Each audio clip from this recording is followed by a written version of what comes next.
যে সমস্ত দাদু ঠাকুমারা বার্ধক্য ভাতা পান, অর্থাৎ নতুন জাস্ট বার্ধক্য ভাতা এই মাস থেকে পেতে শুরু করেছেন এবং যারা যারা দীর্ঘদিন ধরে বার্ধক্য ভাতা পেয়ে আসছেন, প্রত্যেকের জন্য আজকের ভিডিওটা খুবই গুরুত্বপূর্ণ। অবশ্যই ভিডিওটা ফুল ওয়াচ করুন, তাহলে এই ডিটেলস জানতে পারবেন। তো আজকে আলোচনা করব লাইফ সার্টিফিকেট নিয়ে, যে যারা যারা বার্ধক্য ভাতায় টাকা পাচ্ছেন তাদের কি লাইফ সার্টিফিকেট জমা দিতে হবে নাকি হবে না। দেখুন বন্ধুরা, লাইফ সার্টিফিকেট হচ্ছে বার্ধক্য ভাতা পাওয়ার ক্ষেত্রে খুবই একটি গুরুত্বপূর্ণ বিষয়। প্রত্যেক বছর এই ডিসেম্বর মাসে লাইফ সার্টিফিকেট জমা নেওয়া হয়। এবারে যারা যারা এই বছর পাচ্ছেন, অর্থাৎ 24 সালে যাদের যাদের বার্ধক্য ভাতা পাওয়া শুরু হয়েছে, তাদের কিন্তু লাইফ সার্টিফিকেট এবছর প্রয়োজন হবে না, কারণ তাদের জাস্ট এইমাত্র শুরু হয়েছে। আর যাদের কিন্তু লাইফ সার্টিফিকেট জমা করতেই হবে। তবে একটা কথা বলি, আমি খোঁজ নিয়ে দেখেছি প্রত্যেকটা জেলায় কিন্তু এই লাইফ সার্টিফিকেটের প্রয়োজন হচ্ছে না।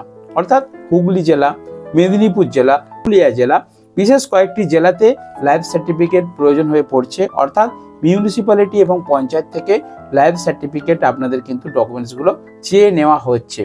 এবার একটা কথা বলি, আপনারা বলবেন আমরা তো বার্ধক্য ভাতার টাকা পাচ্ছি, তাহলে একবার তো দিয়েছি গত বছর, 23 সালে একবার দিয়েছি, তাহলে আবার এবছর কেন জমা দেবো?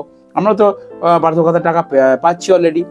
আপনাদেরকে বলছি, লাইফ সার্টিফিকেট দেওয়ার নিয়ম হচ্ছে প্রত্যেক বছরে ডিসেম্বর মাসে একবার করে কিন্তু লাইফ সার্টিফিকেট দিতে হয়। তবে কোনো কোনো জেলায় কিন্তু হচ্ছে না, বাট বেশিরভাগ জেলাতেই কিন্তু এই ডিসেম্বর মাসে লাইফ সার্টিফিকেট কিন্তু জমা নেওয়া হচ্ছে। তাই বলছি দাদু ঠাকুমারা যারা যারা বার্ধক্য ভাতা পেয়ে আসছেন তারা অবশ্যই লাইফ সার্টিফিকেটটি জমা করবেন। এবার আসি 2 নম্বর পয়েন্ট। 2 নম্বর পয়েন্ট হচ্ছে এই লাইফ সার্টিফিকেটের সাথে আর কি কি ডকুমেন্টস লাগছে। দেখুন, পঞ্চায়েত থেকে যদি আপনারা বার্ধক্য ভাতা ডকুমেন্টসগুলি দিয়ে থাকেন, পঞ্চায়েতের আন্ডারে যদি করে থাকেন, তাহলে আপনারা পঞ্চায়েতের জেলাকে বলে দিচ্ছি কি কি নিয়ে যাবেন। আধার কার্ডের জেরক্স নিয়ে যাবেন, ভোটার আইডি কার্ডের জেরক্স নিয়ে যাবেন, রেশন কার্ডের জেরক্স নিয়ে যাবেন, ব্যাংক অ্যাকাউন্টের জেরক্স নিয়ে যাবেন, 1 কপি ফটো নিয়ে যাবেন। ভালো করে মনে রাখবেন 5টা জিনিস। কি কি বললাম? আধার কার্ডের জেরক্স, ভোটার কার্ডের জেরক্স, রেশন কার্ডের জেরক্স, 1 কপি ফটো, আর যেই অ্যাকাউন্টে আপনি টাকা পান সেই অ্যাকাউন্টের ফার্স্ট পেজ এবং আপডেট পেজ, অর্থাৎ কারেন্ট কোন মাস পর্যন্ত টাকা পেয়েছেন তার আপডেট পেজ অবশ্যই জেরক্স করে এই 5টি ডকুমেন্টস নিয়ে তবেই কিন্তু আপনারা পঞ্চায়েতে যাবেন। আর অনেকেই ভাবছেন যে আমাদের তো যাবার দরকার নেই, আমরা প্রত্যেক মাসে বার্ধক্য ভাতা পাচ্ছি। আপনারা কিন্তু অর্থাৎ লাইফ সার্টিফিকেট এবং 5টি ডকুমেন্টস আপনারা কিন্তু আপনাদের অ্যাকাউন্ট আপনাদের পঞ্চায়েতে এবং মিউনিসিপ্যালিটিতে আপনারা কিন্তু জমা করুন। দেখুন, পঞ্চায়েত মিউনিসিপ্যালিটি থেকে আপনাদের বাড়িতে ইনকোয়ারি করতে যায়, ঠিক আছে, ভেরিফিকেশনে যায়, কিন্তু কোনো সময় আপনি হয়তো বাড়িতে থাকলেন না, সেই সময় হয়তো ঘুরে চলে গেছে, তারা তো দ্বিতীয়বার আসবে না। আপনি ওটা কিন্তু আপনাকে খোঁজ নিয়ে ওটা সাবমিট করতে হবে। এই গেল ডকুমেন্টসের ব্যাপার। অর্থাৎ আমার বন্ধুরা যারা যারা বার্ধক্য ভাতা পাচ্ছেন তাদেরকে আমি সচেতন করার জন্য জাস্ট আজকের ভিডিওটা শেয়ার করলাম। এবার আমি কয়েকটা কথা আপনাদের সামনে শেয়ার করব এই বার্ধক্য ভাতা নিয়ে, বিধবা ভাতা নিয়ে এবং প্রতিবন্ধী ভাতা নিয়ে। বিধবা ভাতা এবং প্রতিবন্ধী ভাতার ক্ষেত্রে কি তাহলে এরকম ডকুমেন্টস ভেরিফিকেশন আছে? মোটেই নেই। লক্ষ্মী ভান্ডারের ডকুমেন্টস ভেরিফিকেশন নেই, বিধবা ভাতারও কোনো ডকুমেন্টস ভেরিফিকেশন নেই, প্রতিবন্ধী ভাতারও কোনো ডকুমেন্টস ভেরিফিকেশন নেই। অর্থাৎ লাইফ সার্টিফিকেট এবং ডকুমেন্ট ভেরিফিকেশন বছরে একবার একমাত্র বার্ধক্য ভাতাতেই করা হয়। এই গেল মেন বিষয়। এবার আপনাদেরকে বলি, বিধবা ভাতায় যারা আবেদন করে রেখেছিলেন নতুন, তাদের মধ্যে অনেকেই কিন্তু টাকা পেয়ে গেছেন। আমার কাছে প্রমাণ আছে। আমাদের পাড়ার একজন কাকিমা, উনি বিধবা ভাতা জাস্ট এই স্টার্ট করেছেন, ওনার কিন্তু এই ডিসেম্বর মাসেই টাকা ঢুকে গেছে। আর বার্ধক্য ভাতা তো অলরেডি অনেকেই পেতে শুরু করে দিয়েছেন, আমাকে কমেন্টে জানিয়ে দিচ্ছেন। তো যারা যারা আমার ভিডিওটা দেখছেন প্লিজ আপনারা কমেন্ট সেকশনে একটু জানিয়ে দিন যে কে কোন জেলা থেকে নতুন বার্ধক্য ভাতার টাকা পেয়েছেন। তাহলে কি হবে, অন্যরা অনুপ্রাণিত হবে এবং অন্যরা বুঝতে পারবে যে হ্যাঁ সত্যি বার্ধক্য ভাতার টাকা পাওয়া যাচ্ছে। যারা যারা পেলেন না, এবার আসি মেন পয়েন্টে। মাসে আবেদন করা সত্ত্বেও, আপনার ডকুমেন্টস অ্যাপ্রুভ হওয়া সত্ত্বেও টাকা পেলেন না, বা দীর্ঘদিন ধরে আবেদন করে আসছেন, আমাকে অনেকেই কমেন্ট করছেন 2 বছর 3 বছর ধরে বার্ধক্য ভাতা আবেদন করে এসেছেন, এখনো টাকা পাচ্ছেন না, তাদেরকে একটা কথা বলি, আপনারা একটু ওয়েট করে যান। আজকে অর্থাৎ 14, 15, 16-র মধ্যে কিন্তু আপনাদের পয়সা ঢুকে যাবার কথা, বার্ধক্য ভাতার, বিধবা ভাতার, প্রতিবন্ধী ভাতা, 3টেরই। যদি না ঢোকে 16 তারিখ পর্যন্ত, তাহলে সম্ভবত 20 তারিখের পর সরকার কিন্তু দুয়ারে সরকার না হলে কোনো একটা বিশেষ ক্যাম্প যাও কিছু একটা কিন্তু চালু করবে। আমাদের চ্যানেলগুলো সাবস্ক্রাইব করে রাখুন, আমরা ভিডিও বানিয়ে আপনাদেরকে জানিয়ে দেবো কবে থেকে সেটা চালু হবে। আমি আনুমানিক বলছি, কারণ 20 তারিখের পর কিন্তু আবাস যোজনার টাকা দেওয়ার একটা কথা আছে।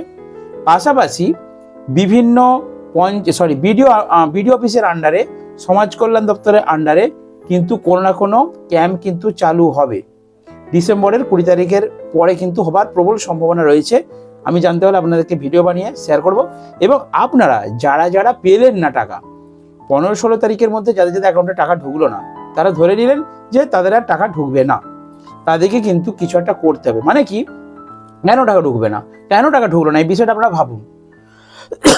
বিষয়টা হচ্ছে, ধরুন আপনাদের ডকুমেন্টসের কোনো প্রবলেম আছে, তার এজের প্রবলেম আছে, অর্থাৎ আধার কার্ডে দেখা যাচ্ছে 60 বছর হয়ে গেছে, বাট ভোটার আইডিতে কিন্তু 58+, মানে 60 বছর হয়নি।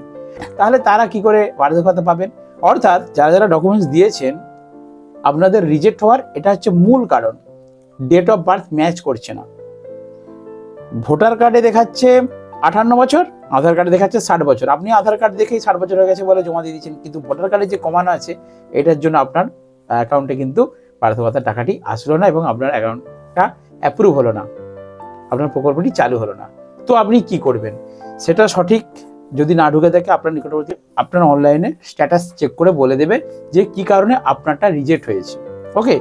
আর যাদের সব কিছু ঠিকঠাক আছে অথচ পাচ্ছেন না বা পেলেন না এই মাসে, ডিসেম্বর মাসে, তারা কি করবেন? তারা ওয়েট করবেন, কিচ্ছু করেন না, আপনাদেরকে কোথাও যেতে হবে না। যারা যারা এই মাসেও পেলেন না তাদেরকে কোথাও যেতে হবে না। আমি কথা দিচ্ছি, দুয়ারে সরকার ক্যাম্প চালু হবে, 100 কেন 200% গ্যারান্টি।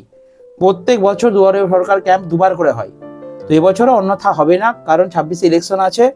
তো গভর্নমেন্টের বিভিন্ন রুলস আছে, বিভিন্ন প্রকল্পের আপডেট করতে হয়, হয়তো সেই জন্য চাপে আছে সরকারি আধিকারিকরা। কিন্তু এই ডিসেম্বর মাসে, কারণ মমতা বন্দ্যোপাধ্যায় বিভিন্ন জায়গায় উনি কিন্তু যখন বক্তব্য রেখেছিলেন সেখানে বলেছিলেন যে ডিসেম্বরে কিন্তু দুয়ারে সরকার ক্যাম্প চালু হবে। আমি নবান্ন নিউজে প্রত্যেক দিন আপডেট দেখি, যখনই ঘোষণা করবেন ডেট, কোন জেলায় কত তারিখে হবে, আমি আপনাদেরকে ভিডিও বানিয়ে শেয়ার করব, আপনারা জানতে পারবেন। আর এবারে দুয়ারে সরকার ক্যাম্পে অলরেডি আমি এর আগে একটা ভিডিওতে আপনাদেরকে শেয়ার করেছি কোন কোন প্রকল্পের ফর্ম দেওয়া হবে, কোন কোন প্রকল্পের টাকা মানুষ পাবে। তো বার্ধক্য ভাতা নিয়ে কোনো চিন্তা নেই, যারা পেলেন না তারা ওই দুয়ারে সরকার ক্যাম্পে পুনরায় সমস্ত ডকুমেন্টসগুলো আবার জমা করবেন, যেগুলো আমি একটু আগে বললাম। তবে সাবধানে থাকবেন, কারণ এখন থেকেই আপনারা কিন্তু ডকুমেন্টসের যদি প্রবলেম থাকে, বাড়ির কেউ থাকলে কাউকে দিয়ে চেক করে রাখুন যে voter card, Aadhaar card, PAN card, ration card, এই 4টে এবং ব্যাংক অ্যাকাউন্ট, নামের একটাও বানানের অক্ষর যেমন মিস্টেক না থাকে। Voter card, Aadhaar card, PAN card, এতে জন্ম তারিখ যেমন 3টেতে সেম থাকে। এই বিষয়গুলোর উপরে কিন্তু নজর রাখবেন, তাহলে দেখবেন আমাদের পশ্চিমবাংলায় কোনো বৃদ্ধা বাদ যাবে না এই বার্ধক্য ভাতা প্রকল্প থেকে। পাশাপাশি প্রতিবন্ধী ভাতা এবং বিধবা ভাতা একই রুলস, কারণ বার্ধক্য ভাতার সাথেই প্রতিবন্ধী ভাতা এবং বিধবা ভাতার ফর্ম দেওয়া হয়, একসঙ্গেই কিন্তু প্রকল্পগুলো